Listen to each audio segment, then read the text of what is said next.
ومولانا محمد ماضي الجود والكرم وآله الكرام وابنه الكريم وبارك وسلم صلاة وسلام عليك يا رسول الله صلی اللہ تعالی علیہ وسلم۔ مذہب اسلام ایک دین فطرت ہے اور اللہ تبارک و تعالی نے کائنات کے اندر جو بھی مذاہب رونما ہوئے ان میں اسی مذہب کو پسند اور مقبول فرمایا ہے۔ قرآن پاک میں حکم خداوندی ہوتا ہے وَمَن يَبْتَغِ غَيْرَ الْإِسْلَامِ دِينًا فَلَن يُقْبَلَ مِنْهُ۔ اللہ اپنے بندوں سے مخاطب ہو کر یہ ارشاد فرماتا ہے کہ اے میرے بندو کان کھول کر اچھی طرح سنو کہ اللہ عز و جل کی بارگاہ میں مذہب اسلام کے علاوہ کوئی دوسرا مذہب قبول نہیں کیا جائے گا۔ دوسری جگہ پر حکم خداوندی ہے ان الدین عند اللہ الاسلام، کہ بے شک اللہ کے نزدیک جو پسندیدہ دین ہے وہ دین اسلام ہے۔ آپ سب کو معلوم ہے کہ دین اسلام کو اس دنیا میں لانے والی وہ پاکیزہ ہستی ہمارے اور آپ کے آقا صلی اللہ علیہ وسلم اور حضور نبی پاک صلی اللہ علیہ وسلم نے اپنی ظاہری 63 سالہ حیات مبارکہ کے اندر مذہبی اسلام کو پنپنے بھولنے پھیلانے کے لیے جو پیارا اخلاق اور جو عظیم الشان کردار پیش کیا ہے، تاریخ اسلام اب قیامت تک اسے دوبارہ پیش نہیں کر سکتے۔ حضور نبی کریم صلی اللہ علیہ وسلم کے اخلاقی کریمانہ اس قدر عرفہ اور اعلیٰ تھے کہ قرآن پاک نے اس کی مدح و ثنائی میں اس طرح ارشاد فرمایا اِنَّكَ لَعَلَىٰ خُلُقٍ عَظِيمٍ، اے محبوب آپ کے اخلاق بہت عظیم ہیں۔ اور اعلیٰ حضرت نے اس کی ترجمانی یوں کی، فرماتے ہیں یا رسول اللہ تیری خلق کو حق نے جمیل کیا، تیرے خلق کو حق نے عظیم کہا۔ تیری خلق کو حق نے جمیل کیا، تیرے خلق کو حق نے عظیم کہا۔ کوئی تجھ سا ہوا ہے نہ ہوگا شہا، تیرے خالق حسن و ادا کی قسم۔ کوئی تجھ سا ہوا ہے نہ ہوگا شہا، تیرے خالق حسن و ادا کی قسم۔ معزز سامعین،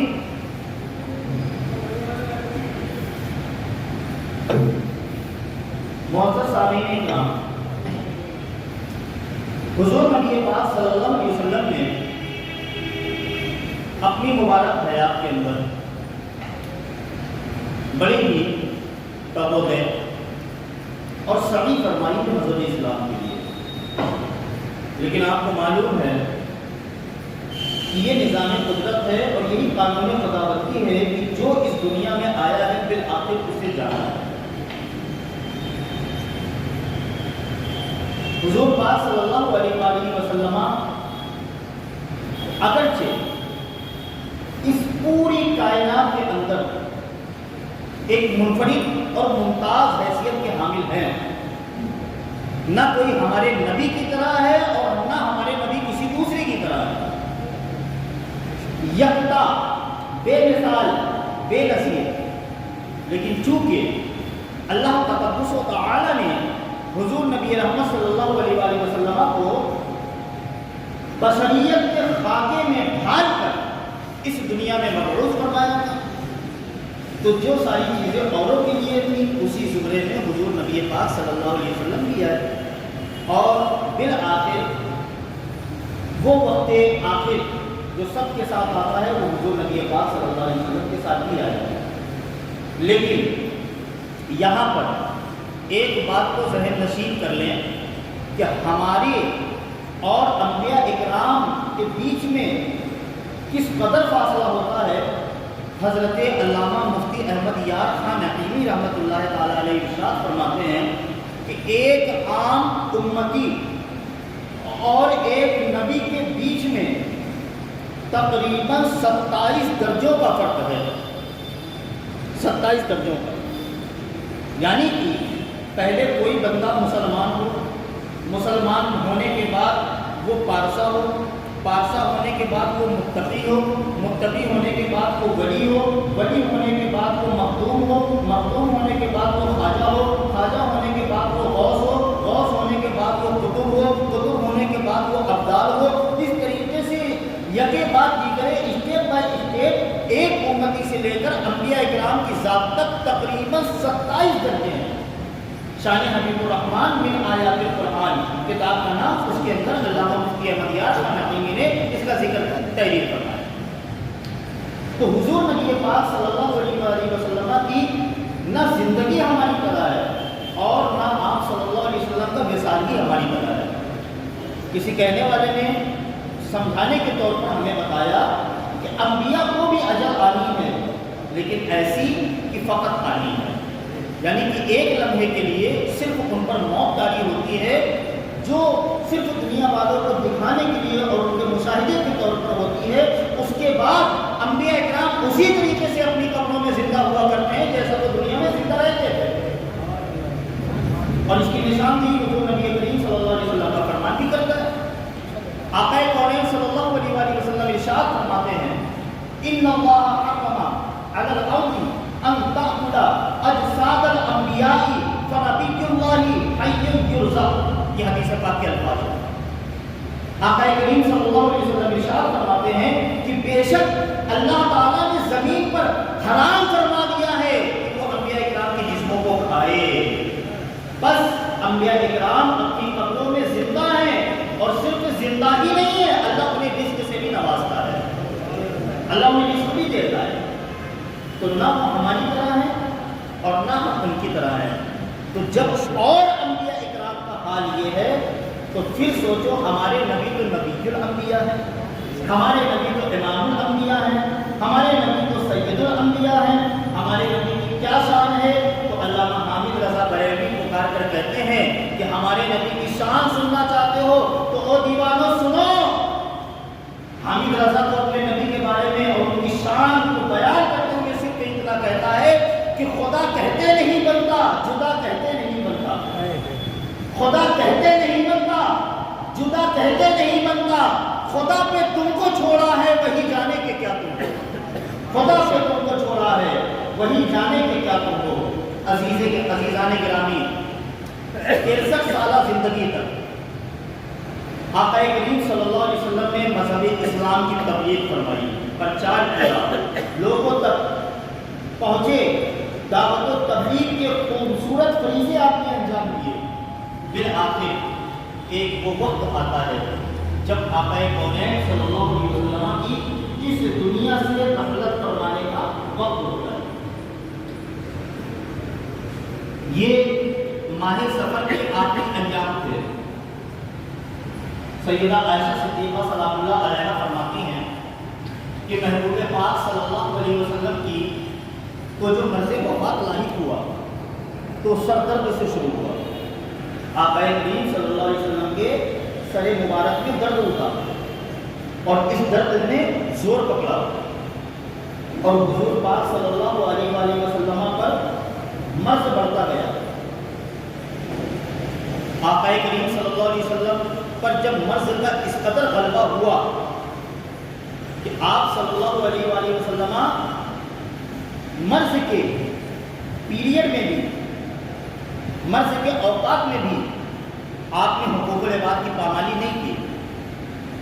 اسی حق کو ادا کرتے ہوئے آپ ایک ایک دن باری باری ایک ایک زوجہ کریمہ کے گھر تشریف لے جاتے تھے اور ان کا حق ادا فرماتے تھے، لیکن بظاہر جب بہت غلبہ پکڑ لیا مرض نے اور ظاہری طور پر جسم میں جو چستی اور پھرتی ہونی چاہیے وہ باقی نہ رہی، تو آقا کریم صلی اللہ علیہ وسلم نے اپنی دوسری زوجہ کی اجازت سے حضرت سیدہ عائشہ صدیقہ سلام اللہ علیہا کے حجرے میں رہنے کی اجازت دی، دوسری ازواج کی اجازت نہ کی۔ حضور نبی کریم صلی اللہ علیہ وسلم حضرت سیدہ عائشہ صدیقہ کے حجرے میں آرام فرماتے ہیں، اور جب نماز کے لیے اٹھنے سے بھی آقا قاصر ہے تو سیدہ عائشہ سے فرمایا کہ اے عائشہ ابو بکر سے کہو کہ وہ نماز پڑھائیں۔ حضرت عائشہ کہتی ہیں یا رسول اللہ میرے والد بڑے نرم دل کے آدمی ہیں، وہ آپ کے مصلے پر کھڑے نہ ہو سکیں گے۔ فرمایا اے عائشہ ابو بکر سے کہو نماز پڑھائیں۔ انہوں نے پھر وہی بات پیش کی، آقا نے پھر کہا اے عائشہ تم سے کہا گیا ہے کہ ابو بکر سے کہو نماز پڑھائیں۔ سیدنا ابو بکر صدیق رضی اللہ تعالیٰ عنہ حکم رسول کی تعمیر کرتے ہوئے مصلح نبوت و رسالت پر کھڑے ہوئے، اور یہ بہت بڑی خوش بختی ہے سیدنا ابو بکر صدیق کے حصے میں کہ آقا کریم صلی اللہ علیہ وآلہ وسلم کی حیات طیبہ کے اندر آپ نے 17 نمازوں کی امامت فرمائی ہے۔ آقا کریم صلی اللہ علیہ وسلم کا اپنی حیات کے اندر سیدنا ابو بکر صدیق کو مصلح امامت پر کھڑا کرنا اس بات کی دلیل ہے اشارتاً اور عنایتاً کہ اے لوگوں محمد عربی کے بعد اگر تم لوگوں میں سب سے زیادہ میرا جانشین بننے کا کوئی حقدار ہے تو وہ ابو بکر صدیق ہے، وہی ہیں جو میرے جانشین بننے کے لائق ہیں۔ اسی لیے مصلح امامت کو پر کسی اور کو کھڑا نہ کر کے سیدنا ابو بکر صدیق کو کھڑا کیا گیا، 17 نمازیں پڑھائیں۔ اس کے بعد سیدہ عائشہ فرماتی ہیں کہ جس دن محبوب پاک صلی اللہ علیہ وسلم کا انتقال ہوا آپ نے نقلت فرمائی تو اس دن کا حال یہ تھا کہ حضور صلی اللہ علیہ وسلم کو سینے میں گڑگڑاہٹ سی محسوس ہوتی تھی، اور وہ سینہ مبارکہ اس قدر گڑگڑاتا تھا کہ اس کی آواز میں بڑے اچھے طریقے پر سن پاتی تھی۔ بڑی اضطراب کا عالم، کہتی ہیں کہ حضور میرے کان پر اپنے مبارک سر کو رکھ کر کے لیٹے ہوئے تھے، پانی کا ایک پیالہ قریب میں رکھا تھا۔ حضرت عائشہ فرماتی ہیں کہ حضور اس پیالے میں اپنے ہاتھوں کو ڈالتے، ہاتھوں کو تر فرماتے اور اس کی چھینٹیں اپنے چہرے انور پر مارتے اور دعا کرتے اللہم فی الرفیق الاعلیٰ، اللہم فی الرفیق الاعلیٰ، اے اللہ مجھے رفیق اعلیٰ میں پہنچا دے، اے اللہ مجھے رفیق اعلیٰ میں پہنچا دے۔ کہتے ہیں کہ حضور یہ دعا کر رہے تھے کہ سیدنا جبریل امین دروازے پر حاضر ہوئے، اندر آنے کی اجازت چاہی، اجازت ملی۔ فرماتی ہیں کہ حضرت جبریل امین آئے آشیانہ نبوت میں، اور حضرت جبریل امین کے ساتھ ایک اور فرشتہ تھا جسے میں نے پہلے کبھی نہیں دیکھا تھا۔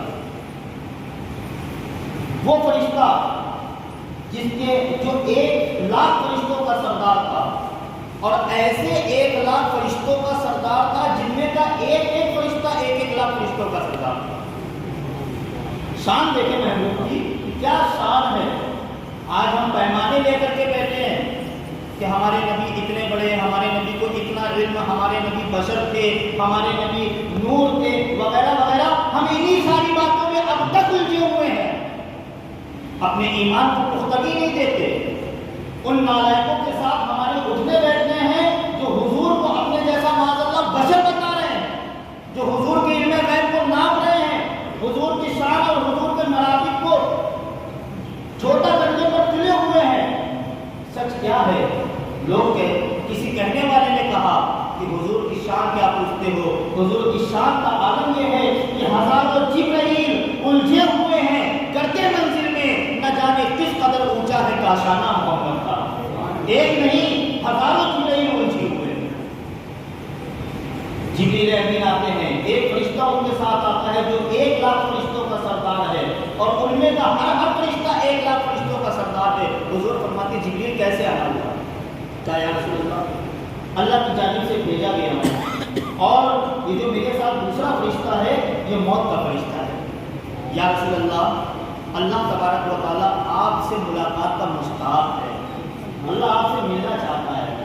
حضور یہ فرشتہ جو میرے ساتھ آیا ہے اس کو اللہ کی جانب سے حکم ہوا ہے کہ میرے محبوب کی روح کو اس وقت قبض کرنا جب محبوب تمہیں حکم ملے، اور اگر محبوب منع کر دیں تو محبوب کی روح کو قبض کرنے کا تمہیں حکم نہیں ہے۔ واللہ کیا شان ہے میرے آقا کی، ہزاروں جانے قربان آقا کریم صلی اللہ علیہ وسلم کی مبارک ذات کا۔ حضور فرماتے ہیں اے جبریل اس فرشتے سے کہو کہ جس بات کا اسے حکم دیا گیا ہے کہ اس کی تعمیل کرے۔ ملک الموت آگے بڑھتے ہیں اور حضور نبی پاک صلی اللہ علیہ وسلم کے قدم ناز سے آپ کی روح مبارک کو جدا کر کے رفیق اعلیٰ میں پہنچا گیا ہے۔ انا للہ و انا الیہ راجعون۔ حضور نبی کریم صلی اللہ علیہ وسلم بظاہر اس دنیا سے روپوش ہو گئے۔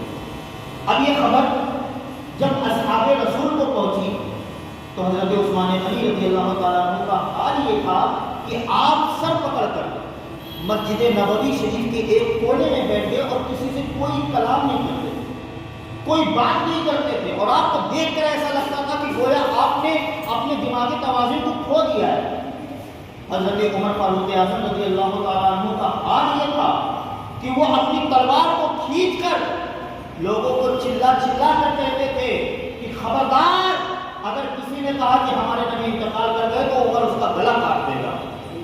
میرے نبی نے انتقال نہیں کیا ہے، میرے نبی اب بھی موجود ہیں۔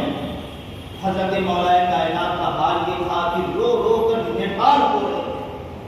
سیدہ فاطمہ زہرا سلام اللہ علیہا اپنے آپ کو سنبھال نہیں پا رہی۔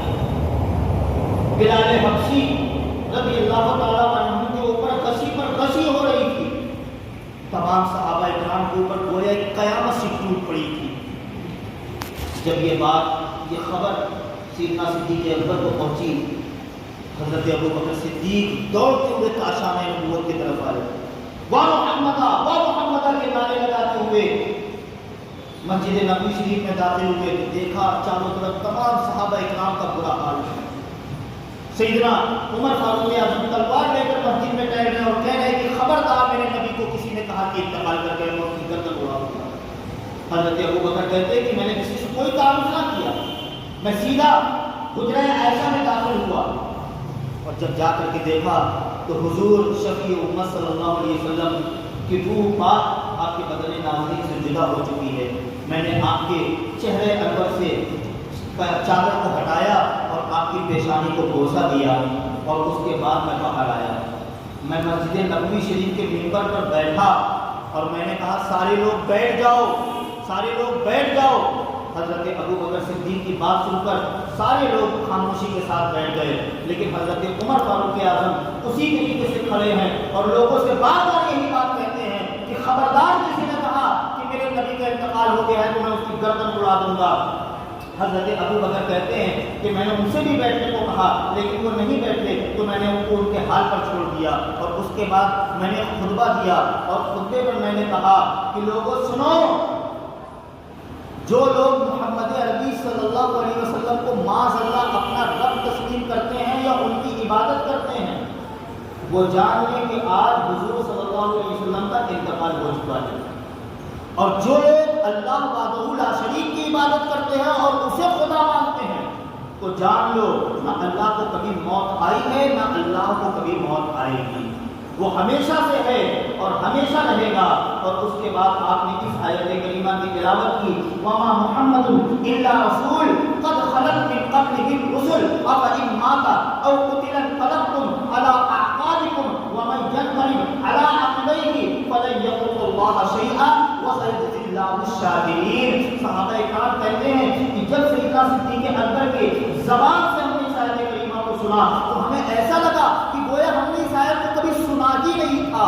اب سب کے صبر حاصل ہوا، اب سارے لوگوں کو کچھ چین حاصل ہوا، کچھ اطمینان حاصل ہوا، جو رو رہے تھے ان کا رونا کچھ کم ہوا، جو اضطراب کی کیفیت میں تھے وہ تھوڑا سا مطمئن ہو گئے۔ حضرت سیدنا عمر فاروق اعظم کہتے ہیں کہ جب میں نے اس آیت کریمہ کو سنا تو میں نے اپنی تلوار کو پھینک دیا، میں بھی بیٹھ کر کے رونے لگا۔ آقا کریم صلی اللہ علیہ وسلم کی جدائی کے غم میں بھی اشک بہانے لگا۔ اس کے بعد حضرت ابو بکر منبر سے اترے اور کہا کہ چلو اب ان امور کو پورا کیا جائے جس کا حکم ہمیں اللہ کی جانب سے ملا ہے۔ کہا کیا کرنا ہے؟ کہا حضور صلی اللہ علیہ وسلم کو غسل دینا ہے، تجہیز و تدفین کرنی ہے۔ تو حضور پاک صلی اللہ علیہ وسلم کو غسل دیا گیا۔ غسل میں حضرت مولا کائنات، حضرت عباس، حضرت قسم وغیرہ یہ اصحاب رسول مجتمع تھے، اور جب حضور پاک صلی اللہ علیہ وسلم کو غسل دے دیا گیا اس کے بعد حضرت مولا علی کہتے ہیں کہ میں نے دیکھا غسل دینے کے بعد کہ حضور پاک صلی اللہ علیہ وسلم کے چہرے انور پر پانی کے قطرات ہیں جو موتیوں کے مانند چمک رہے ہیں۔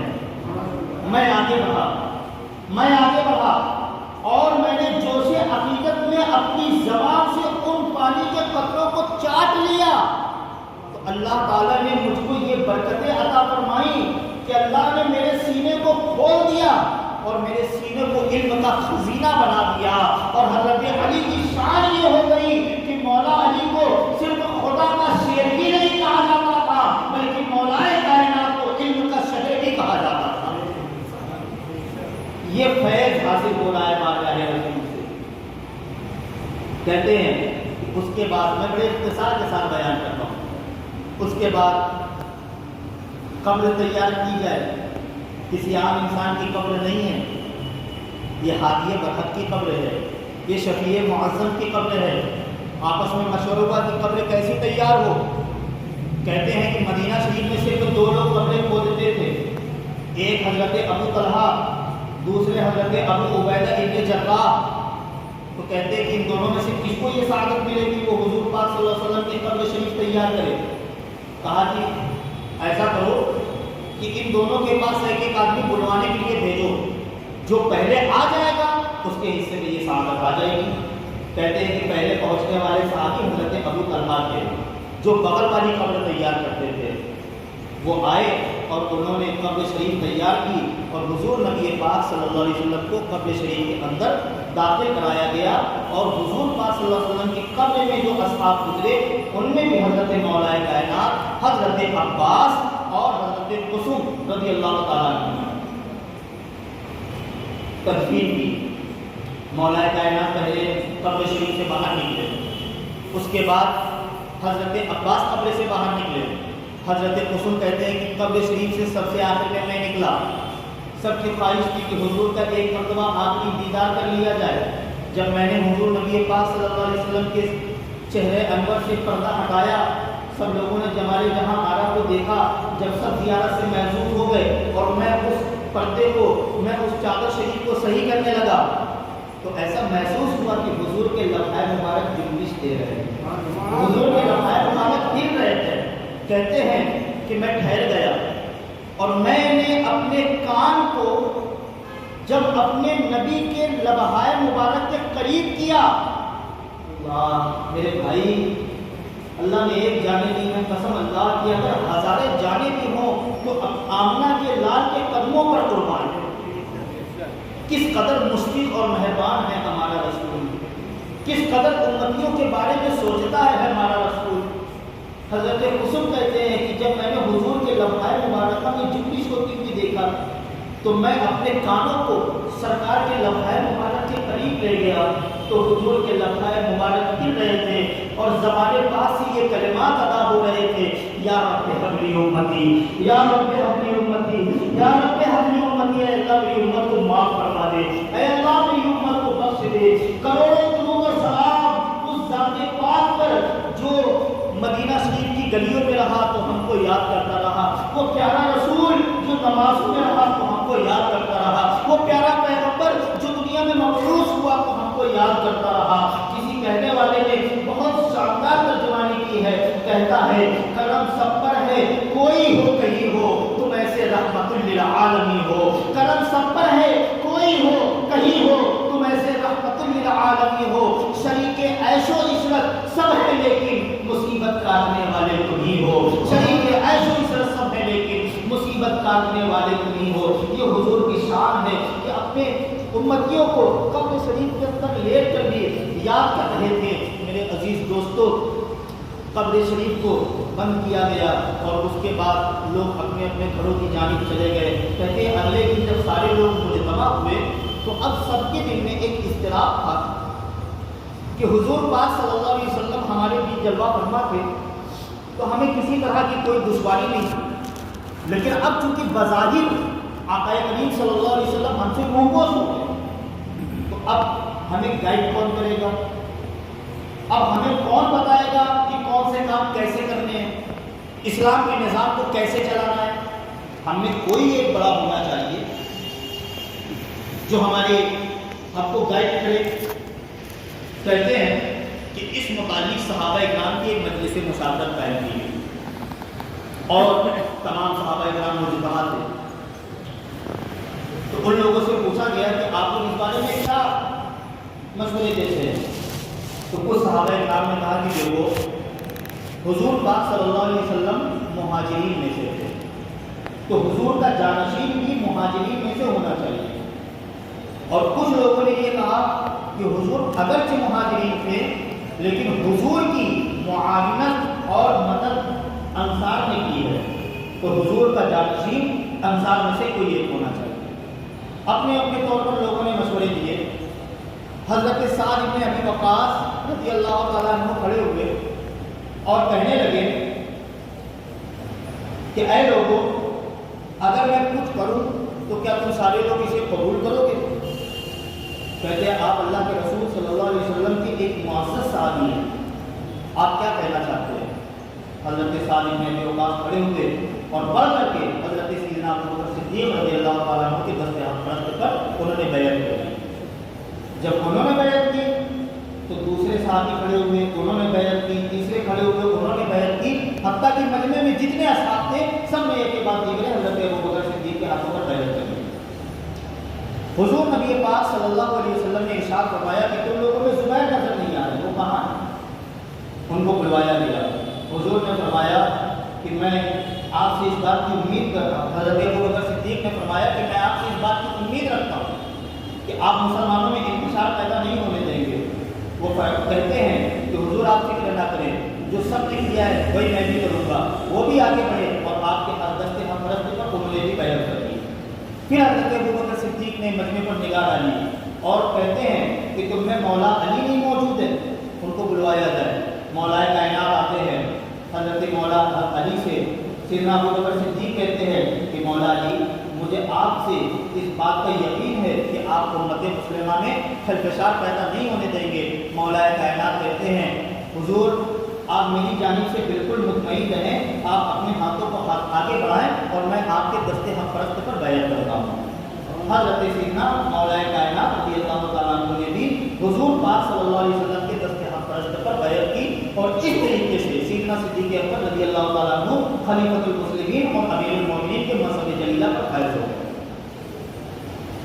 میرے عزیز دوستو، سیدنا ابو بکر صدیق رضی اللہ تعالیٰ عنہ مسند خلافت پر متمکن ہوئے۔ اس سے پہلے ہم بات کو تھوڑا سا یہیں پر روک کر کچھ آپ کے بارے میں جان لیتے ہیں۔ حضرت ابو بکر صدیق رضی اللہ تعالیٰ عنہ کی پیدائش مکہ شریف میں عام الفیل سے تقریباً 22 سال کے بعد ہوئی۔ آپ کا نام عبداللہ ہے، کنیت ابو بکر ہے اور لقب صدیق اور عتیق ہے۔ سیدنا ابو بکر صدیق رضی اللہ تعالیٰ عنہ شروع سے ہی مسلمان نہیں ہیں، بلکہ بعد میں آپ نے مذہب اسلام کو قبول فرمایا اور حضور پاک صلی اللہ علیہ وسلم کی دعوت پر قبول فرمایا، اور سیدنا صدیق اکبر رضی اللہ تعالیٰ عنہ تمام صحابہ اکرام میں ایک منفرد حیثیت کے حامل ہیں۔ وہ کس طرح؟ حضرت ابو بکر وہ خوش نصیب صاحب، ابو بکر صدیق چھوٹے تھے، میں نے ان کا ہاتھ پکڑا اور ان کے ہاتھ کو پکڑ کر بتخانے لے گیا اور بتوں کے سامنے کھڑا کر دیا اور کہا کہ اے ابو بکر، یہ تمہارے معبود ہیں، ان کی پوجا کرو، ان کی پرستش کرو۔ یہ کہہ کر وہ باہر نکل گئے۔ حضرت ابو بکر صدیق کہتے ہیں کہ میں ان بتوں کے سامنے کھڑا ہو گیا اور میں نے کہا کہ میں ننگا ہوں، مجھے کپڑا دو۔ کوئی جواب نہیں آیا۔ فرمایا میں نے دوبارہ کہا کہ میں بھوکا ہوں، مجھے کھانا دو۔ کوئی جواب نہیں آیا۔ حضرت ابو بکر صدیق نے کہا اب میں تمہیں مارنے جا رہا ہوں، اپنے آپ کو بچا سکتے ہو تو بچا لو۔ کہتے ہیں کہ حضرت ابو بکر صدیق نے مار مار کر ان بتوں کو چکنا چور کر دیا۔ حضرت ابو قحافہ آئے، اپنے معبودوں کا یہ برا حال دیکھا تو فوراً ابو بکر صدیق کو پکڑا اور دوڑتے دوڑتے گھر لے جا کر کے پہنچے، والدہ سے شکایت کی اور کہا کہ دیکھو آج اس نے کیسی حرکت کی ہے، مارنے کا من کرتا ہے۔ ابو قحافہ سے ان کی اہلیہ نے کہا ہرگز اس بچے کو ہاتھ مت لگانا، اسے مارنا مت، اس پر سختی مت کرنا۔ کہا تو مجھے کیوں روک رہی ہو؟ کہا میں نے آپ کو بتایا نہیں کبھی، لیکن آج موقع آیا ہے تو میں بتا کے تب مجھ کو کسی خوشخبری دینے والے نے خوشخبری دی تھی کہ اے بیوی مبارک ہو تجھے کہ تیرے گود میں جو بچہ آنے والا ہے وہ کوئی عام بچہ نہیں ہے بلکہ محمد عربی کا یار ہے، محمد عربی کا سچا دوست ہے، ان کا سچا جانشین ہے، اسے مت مارنا۔ کہتے ہم نے چھوڑ دیا۔ حضرت ابو بکر صدیق رضی اللہ تعالی عنہ کو حضور پاک صلی اللہ علیہ وسلم نے اسلام کی دعوت دی۔ حضور فرماتے ہیں کہ میں نے جب جس کو دعوت دی اس نے مجھ سے دلیلیں مانگی، مجھ سے میرے نبی ہونے کے ثبوت مانگے، لیکن واجب میرا ابو بکر ایسا ہے کہ اس نے مجھ سے کوئی دلیل نہیں مانگی، اس نے مجھ سے کوئی ثبوت نہیں مانگا۔ میں نے جب ابو بکر سے کہا کہ اے ابو بکر میں تم کو اسلام کی دعوت دیتا ہوں، تو فوراً میرے ابو بکر نے ایکسپٹ کیا اور کلمہ شہادت پڑھ کر مسلمان ہو گئے۔ سیدنا ابو بکر صدیق رضی اللہ تعالیٰ عنہ جب مسلمان ہوئے تو آقا کریم صلی اللہ علیہ وآلہ وسلم سے وہ ٹوٹ کر عشق کیا ہے، ایسا عشق کیا ہے، ایسا عشق کیا ہے کہ زمانے میں اس کی کوئی مثال اور کوئی نظیر نہیں ہو سکتی۔ جو محبت، جو عشق، جو والہانہ عقیدت و وارثگی سیدنا ابو بکر صدیق کی ذات میں موجود تھی، وہ کسی دوسرے کی ذات میں ہمیں دیکھنے کو نہیں ملتی ہے۔ اور میرے عزیز دوستوں میں آپ کو ایک بات عرض کرتا چلوں، محبت وہ کرے، آپ کریں، میں کروں، قاری صاحب کرے یا آپ میں سے کوئی بھی بندہ کرے، محبت کے لیے ضروری ہے کہ محبت وہی عروج پر پہنچتی ہے اور کمال وہی محبت پاتی ہے جہاں پر محبتیں دونوں جانب سے ایک طرح کی ہیں۔ جب محبتیں یک طرفہ ہوتی ہیں تب وہ محبتیں اپنے منزل پر پہنچ نہیں پاتی، اپنے مقصود کو پا نہیں سکتی، اور جب محبت دونوں جانب سے ہوتی ہے تب وہ اپنی منزل تک پہنچتی ہے۔ آپ نے ہمیشہ سنا ہے کہ حضرت ابو بکر صدیق حضور سے بہت محبت کرتے تھے، بڑا پیار کرتے تھے، بڑا لگاؤ رکھتے تھے، لیکن کیا آپ نے کبھی یہ بھی سنا کہ حضور حضرت ابو بکر سے کتنی محبت کرتے تھے؟ مسجد نبوی شریف کا پیارا سا ممبر ہے، دعا کر لے اس پاک بزم میں، اللہ والوں کی بزم میں، کہ اللہ تعالیٰ ہم سب کو بھی مدینہ طیبہ کی حاضری نصیب فرما دے، حج بیت اللہ کی سعادت نصیب فرما دے۔ مسجد نبوی شریف کا پیارا سا ممبر ہے اور اس پر پیارا سا محبوب جلوہ گر ہے، سامنے صحابہ اکرام کا جھرمٹ ہے، اللہ کے رسول ممبر پر کھڑے ہیں اور اپنے اصحاب کو واعظ فرما رہے ہیں اور فرماتے ہیں کہ میرے صحابہ سنو، تم لوگ آپس میں جو ملتے ہو نا تو تھوڑا سا اپنے بیچ میں گیپ رکھ کر کے ملا کرو، تھوڑا سا وقفے کے بعد ملا کرو، اس لیے کیونکہ جب کوئی کسی سے تھوڑے وقت کے بعد ملتا ہے تو اس کی آپسی محبتیں اور بڑھ جایا کرتی ہیں، وہ محبتیں اور تجاوز کرتی ہیں، اس لیے آپس میں تھوڑے تھوڑے وقفے کے بعد ملا۔ حضور نے یہ اپنے اصحاب کو بتایا اور اصحاب نے اس پر عمل کیا۔ اس دن حضور نے نماز ظہر ادا فرمائی، تمام اصحاب نے پیچھے نماز پڑھی، حضور نماز سے فارغ ہوئے، پیچھے کی جانب توجہ فرمائی تو سارے اصحاب موجود ہیں سوائے سیدنا ابو بکر صدیق۔ ہو سکتا ہے کہ کام سے چلے گئے، نماز عصر کی حضور نے امامت فرمائی، نماز کے بعد سارے اصحاب پر نظر ڈالی، سارے موجود ہیں سوائے سیدنا ابو بکر صدیق۔ پھر ہو سکتا ہے کسی کا مظلوم ہو، نماز مغرب ہوئی، پھر سارے اصحاب موجود سوائے سیدنا ابو بکر صدیق۔ نماز عشاء ہوئی، پھر سارے صحابی سے کہا کہ اے صحابی ذرا جاؤ تو اور گھر پر دیکھو کہ ابو بکر ہے یا نہیں، کہاں ہے، آج نمازوں میں وہ دکھے نہیں، فجر کے بعد وہ دکھے نہیں، جاؤ ذرا خبر لو ابو بکر کہاں ہے۔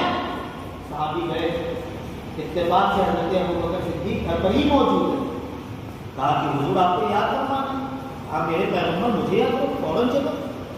سیدنا ابو بکر صدیق بارگاہ رسالت میں حاضر ہوئے، عرض کیا یا رسول اللہ میرے ماں باپ کی جانیں آپ کے قدموں پر قربان، حضور آپ نے خادم کو یاد فرمایا۔ حضور فرماتے ہیں ابو بکر نماز ظہر میں کہاں تھے؟ کہا یا رسول اللہ آپ کی ابتدا میں نے نماز ظہر پڑھی، کہا نماز عصر، حضور آپ کی ابتدا میں، مغرب آپ کی ابتدا میں، عشاء آپ کی ابتدا میں.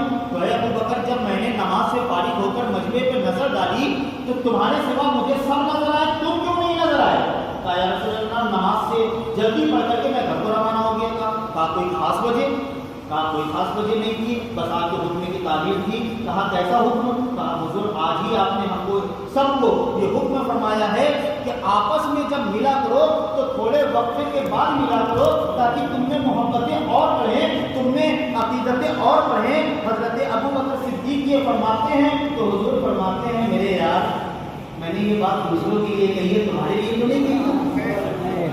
میں نے دوسروں کے لیے کہی ہے، میں نے تمہارے لیے نہیں کہی. کہا یا رسول اللہ سمجھا نہیں، ذرا وضاحت فرما دے. تو اللہ کے پیارے رسول کیا خوب جملہ ارشاد فرماتے ہیں کہ اے ابو بکر جب کائنات کو بے چینی ہوتی ہے تو وہ میرے در سے آ کر کے سکون حاصل کرتے ہیں، اور جب کبھی تمہارے رسول کو بے چینی ہوتی ہے تو وہ تمہارا چہرہ دیکھ کر سکون حاصل کرتا ہے. یہ شان سیدنا ابو بکر صدیق رضی اللہ تعالیٰ عنہ کی ہے کہ حضور پاک صلی اللہ علیہ وسلم بھی بڑی محبت فرماتے تھے سیدنا ابو بکر صدیق رضی اللہ تعالیٰ عنہ. جب اسلام قبول کیا سیدنا ابو بکر صدیق نے تو عرض کی یا رسول اللہ اوروں نے اسلام کو قبول کیا ہے اور اپنے اسلام کو چھپایا ہے، لیکن حضور مجھ سے یہ نہ ہو سکے گا کہ میں اپنے اسلام کو پوشیدہ رکھوں، میں اپنے اسلام کو ظاہر کروں گا. کہتے ہیں کہ حضور کے ساتھ کعبۃ اللہ شریف کے صحن میں گئے اور کھڑے ہو کر کے لوگوں سے کہا کہ لوگوں میں نے اپنے محبوب کی دعوت پر کلمہ پڑھ کر کے اسلام میں داخلہ لے لیا. اتنا سننا تھا کہ مشرکین مکہ آگے بڑھے اور حضور پاک صلی اللہ علیہ وسلم پر حملہ آور ہوئے. سیدنا ابو بکر صدیق رضی اللہ تعالیٰ عنہ پہ حملہ آور ہوئے اور حضرت ابو بکر صدیق پر حملہ جب ہوا تو اس قدر حضرت ابو بکر کو لوگوں نے مارا، اس قدر مارا کہ جسم کا شاید ہی کوئی حصہ ہو جہاں سے خون نہ بہتا ہو. لوگوں نے آپ کی حالت کو دیکھا تو ایسا محسوس ہوتا تھا کہ ابو بکر صدیق اب بچ نہیں پائیں گے، انتقال کر جائیں گے. آپ کو آپ کے قبیلہ بنو تمیم کے لوگ اٹھا کر کے آپ کے گھر پر لائے. آپ کی والدہ نے دیکھا تو پیروں کے نیچے سے زمین نکل گئی ہے. میرے لگتے جی یہ کیا ہو گیا، یہ کیا ہو گیا میرے بیٹے کو؟ کہتے ہیں کہ کئی گھنٹوں تک سیدنا ابو بکر صدیق بے ہوشی کی حالت میں ہے، آپ کو ہوش نہیں آیا. لوگ آتے دیکھتے پریشان رہتے، سب یہ سوچتے کہ نہ جانے ابو بکر بچیں گے یا نہیں بچیں گے. رات ہو گئی، سیدنا ابو بکر صدیق کے گھر میں بھیڑ اکٹھا ہے، لوگ دیکھ رہے ہیں کہ کیا ہونے والا ہے. عشاء کا وقت جب قریب ہوا تو حضرت ابو بکر صدیق نے آنکھیں کھولی، چار طرفہ لوگوں کے ہجوم اور سب ابو بکر صدیق کو جیسی آپ کھولتے پوچھتے ہیں ابو بکر کیا حال ہے، ابو بکر کیا حال ہے، ابو بکر درد تو نہیں ہو رہا، ابو بکر کوئی تکلیف تو نہیں ہے، ابو بکر کوئی زخم میں تکلیف تو نہیں ہے، ابو بکر ایسا ابو بکر ویسا. سب اپنی اپنی باتیں کرتے ہیں. ماں کہتی ہے خاموش ہو جاؤ سب لوگ، تم نے تو اپنی باتیں کر لی، اب ذرا مجھ کو میرے لال کی بھی بات سننے دو کہ وہ اپنی طبیعت کے بارے میں کیا کہتا ہے. بول بیٹا کیا حال ہے تیرے؟ اللہ اکبر اللہ اکبر. جب اس یار کا اس عاشق صادق کا منہ کھلتا ہے، اس کی زبان کھلتی ہے تو وہ اپنی طبیعت کے متعلق بات نہیں کرتا، اپنی ماں کی خیریت نہیں پوچھتا، اپنے خواہش و اقارب کو مجتمع دیکھ کر ان کے احوال نہیں پوچھتا، بلکہ جب اس عاشق صادق کی زبان کھلتی ہے تو سب سے پہلے جو جملے ادا ہوتے ہیں وہ یہ ہوتے ہیں کہ اماں جان ساری باتیں بعد میں پوچھنا اور بتانا، سب سے پہلے مجھے یہ بتاؤ کہ میرے محبوب کا کیا حال ہے، میرے محبوب کے کیا حال ہے، میری جان کے کیا حال ہے، میرے مصطفیٰ کے کیا حال ہے، ان میں میری جان رکھتی ہے، مجھے بتاؤ. کیونکہ اس وقت میرے ساتھ مصطفیٰ کریم بھی تھے، حملہ ہم دونوں پر ہوا تھا. میں جیوں یا مر جاؤں اس بات کا مجھے کوئی غم نہیں ہے، مجھے اپنے یار کی خبر دے دو، مجھ کو میرے محبوب کی خبر دے دو کہ میرے رسول کیسے ہیں. جو لوگ کھڑے تھے وہ آپ کو ملامت کرنے لگے، برا بھلا کہنے لگے کہ کیسا آدمی ہے ابو بکر جس کی وجہ سے اتنا مار کھایا ہے، اب بھی اسی کے واسطے میں اپنی زبان کھولتا ہے، اب بھی اسی کے بارے میں بات کرتا ہے. لان تان کر کے ملامت کر کے لوگ چلے گئے. جب سارے لوگ چلے گئے تو حضرت ابو بکر صدیق نے اپنی والدہ کا ہاتھ پکڑ لیا، زور سے دبایا آنکھوں سے اشک روا ہو گئے، کہا ماں بتا دے میرے محبوب کا کیا حال ہے؟ کہا بیٹا تو نے صبح سے کچھ نہیں کھایا ہے، تیری طبیعت ٹھیک نہیں ہے، بیٹا میں کچھ بنا کر کے لاتی ہوں، پہلے کچھ کھا لے۔ ہاتھ جوڑتے ہیں، اے میری ماں مجھ پر کرم کر، مجھ پر مہربانی کر، میرے محبوب کا مجھے حال بتا دے۔ ماں کہتی ہے بیٹا کچھ کھا لے۔ ابو بکر صدیق فرماتے ہیں کہ اے ماں قسم اس ذات کی جس کے قبضے میں ابو بکر کی جان ہے، آج جب تک ابو بکر کو اس کے محبوب کے بارے میں ان کے حال نہ معلوم ہو جائیں گے، ابو بکر نہ ایک گھونٹ پانی پیے گا نہ ایک لقمہ کھانا کھائے گا۔ پہلے مجھے میرے محبوب کے حال بتاؤ۔ کہتی ہے بیٹا بتا، میں کیسے پتا کروں؟ تو حضرت سیدنا ابو بکر صدیق جو اٹھنے کی حالت میں نہیں تھے، کہتے ہیں اماں جاؤ تم عمر کی بہن ام جمیل کے گھر جاؤ اور ان سے اس بارے میں پوچھو۔ کہتی ہے اچھا بیٹا تھوڑی دیر رک جا، ابھی لوگ آ جا رہے ہیں، تھوڑا سناٹا ہونے دے تو میں نکلوں گی۔ کچھ دیر ہوئی تو ماں چلی حضرت ام جمیل کے گھر پہنچی اور کہا کہ حضور کے کیا حال ہے؟ چونکہ حضرت ام جمیل نے بھی اپنے اسلام کو چھپایا ہوا ہے، ظاہر نہیں کر رہی۔ کہا یہ بات آپ مجھ سے کیوں پوچھ رہی ہیں؟ کہا مجھ کو میرے بیٹے ابو بکر نے بھیجا ہے، اس نے پوچھوایا ہے۔ جب انہوں نے یہ سنا تو کہا کیا میں ابو بکر کو چل کے دیکھ سکتی ہوں؟ کہا چلو میرے ساتھ۔ وہ آئی حضرت سیدنا ابو بکر صدیق کے گھر پر اور ان کو دیکھا، ان کے حال پوچھے۔ کہا کہ مجھ سے میرا حال مت پوچھو، بلکہ یہ بتاؤ کہ میرے محبوب کے کیا حال ہے۔ حضرت ام جمیل نے کہا اللہ کا شکر ہے کہ حضور کو کوئی خراش نہیں پہنچی ہے، حضور کو کوئی تکلیف نہیں پہنچی ہے، حضور کو کوئی نقصان نہیں پہنچا ہے۔ حضرت ابو بکر کہتے ہیں کہ تم دونوں مجھ پر ایک مہربانی کرو گے؟ مہربانی کرو گے؟ کہا کیا؟ کہا اسی وقت مجھ کو میرے محبوب کے پاس لے چلو، میں اپنے محبوب کو دیکھنا چاہتا ہوں، بڑا میرا دل بے قرار ہو رہا ہے۔ کہتے ہیں کہ سیدنا ابو بکر صدیق رضی اللہ تعالیٰ عنہ کو وہ دونوں مخدوم پکڑا کر کے سرکار کی بارگاہ میں لائی۔ حضور بیٹھے ہوئے ہیں دار ارقم میں، جیسے ہی حضور کی نظر ابو بکر پر پڑی، ابو بکر کی نظر حضور پر پڑی تو ایسا نہیں محسوس ہوتا تھا کہ دن میں ملے ہیں، بلکہ ایسا محسوس ہوتا تھا کہ برسوں کے بچھڑے ہوئے ہیں۔ حضرت ابو بکر نے حضور کو چپکا لیا، حضور نے محبتوں سے ابو بکر کو اپنی آغوش میں بھر لیا اور پھول پھول کر روئے اور کہنے لگے ابو بکر یا رسول اللہ، اللہ سے دعا کرتا ہوں کہ میرا مولا اس دن مجھے موت دے دے جس دن میرے نظروں کے سامنے میرے محبوب کا چہرہ نہ ہو۔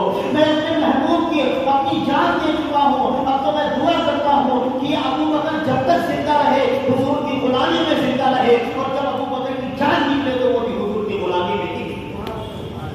اس قدر محبت سیدنا ابو بکر صدیق رضی اللہ تعالیٰ عنہ اپنے محبوب سے فرماتے ہیں۔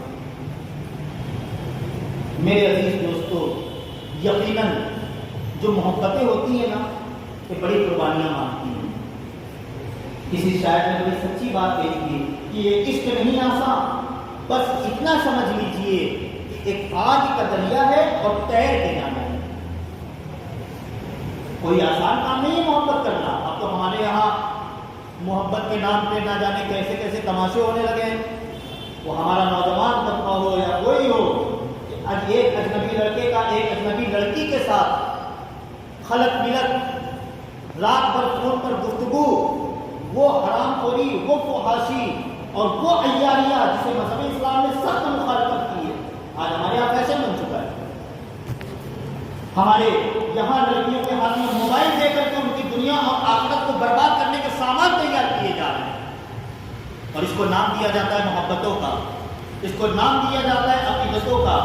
میرے دوست عقیدت یہ نہیں ہے، اور میں بڑا عظیم جملہ آپ کو دینے جا رہا ہوں، اگر سمجھ لیں تو آپ لائق مبارکباد ہیں، اور نہ سمجھ سکیں تو رات میں جب گھر پر لیٹیے گا تو اس جملے پہ غور کیجیے گا، ممکن ہو تب سمجھ میں آ جائے۔ جو محبتیں ہوتی ہیں نا یہ کسی ایرے غیرے سے نہیں کی جاتی ہیں۔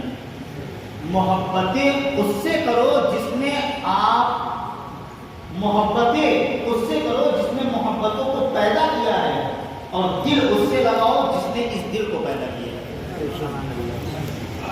محبت اس سے کرو جس نے محبتوں کو پیدا کیا، اور دل اس سے لگاؤ جس نے دل کو پیدا کیا۔ قسم خدا شریف کے کہ جب ہماری محبتیں خالق اللہ اور اس کے رسول سے ہو جائیں گی تب ہمارا بھی مقام یہ ہوگا جو ڈاکٹر اقبال نے کہا تھا کہ خودی کو کر بلند اتنا کہ ہر تدبیر سے پہلے خدا بندے سے خود پوچھے بتا تیری رضا کیا ہے۔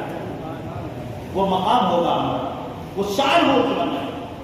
حضرت ابوبکر صدیق نے بھی بڑی قربانیاں دی ہیں، اتنی آسانی سے یہ عشق ان کے دامن میں نہیں آیا۔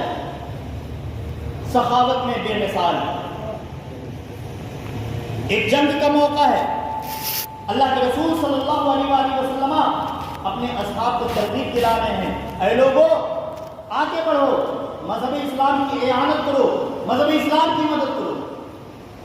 کہتے ہیں کہ اس وقت حضرت عمر فاروق اعظم کہتے ہیں کہ میرے پاس مال کی فراوانی تھی، اس موقع پر میرے پاس بڑا مال تھا۔ حضرت ابوبکر صدیق ہمیشہ سب پر سب تک لے جاتے تھے، لیکن اس بار میں بڑا خوش تھا کہ ابوبکر کے حالات ویسے نہیں ہیں، لیکن اللہ نے اس وقت میرے حالات بہت بہتر کیے ہوئے۔ کہتے ہیں کہ میں نے اپنے گھر کے سارے مال کو مجتمع کیا ہے، جگہ پر اکٹھا کیا، اور اس مال کو اکٹھا کرنے کے بعد 2 ٹکڑوں میں بانٹ دیا، ایک ٹکڑا گھر کے لیے رکھ دیا اور ایک پورا حصہ اٹھا کر بارگاہ رسول میں حاضر ہوا۔ اللہ کے رسول صلی اللہ علیہ وسلم کی بارگاہ میں جب مال کو پیش کیا تو حضور فرماتے ہیں عمر کس کی جانب سے؟ کہا یا رسول اللہ یہ جو کچھ ہے یہ سب عمر کی جانب سے۔ حضور نے فرمایا مرحبا، اے عمر آپ کو تم نے کمال کر دیا، آپ کو تم نے سب سے زیادہ مال اللہ کی راہ میں خیرات کر دیا۔ حضرت عمر کہتے کہ میں خوشی سے پھولے نہیں سماتا تھا، میں سینہ چوڑا کر کے تمام صحابہ کے بیچ میں کھڑا تھا۔ اے میرے دوستو، یہ گھمنڈ نہیں ہے بلکہ اسے رشک کہتے ہیں شریعت اسلامیہ کے اندر۔ گھمنڈ کرنا اور ہوتا ہے اور رشک کرنا اور ہوتا ہے۔ اپنی چیزوں پر بڑائی کرنا، اپنی چیزوں پر اترانا، یہ گھمنڈ کہتے ہیں، اور اللہ کے راستے میں بڑھ چڑھ کر حصہ لینے کو گھمنڈ نہیں بلکہ رشک کہتے ہیں۔ حضرت عمر کہتے ہیں میں بڑا خوش تھا اور صحابہ کرام کے مال موجود تھے، لیکن مجھ سے زیادہ مال کسی کا نہیں تھا، لیکن اس کے باوجود میں حضور کے چہرے پر وہ چمک نہیں دیکھ پا رہا تھا جو چمک میں دیکھنا چاہتا تھا۔ کچھ دیر توقف ہوئی، اس کے بعد حضور علیہ السلام نے ارشاد فرمایا کہ میرے ابو بکر کہاں ہیں؟ ابھی آئے نہیں؟ کہا یا رسول اللہ معلوم نہیں۔ کچھ دیر کے بعد دیکھا تو وہ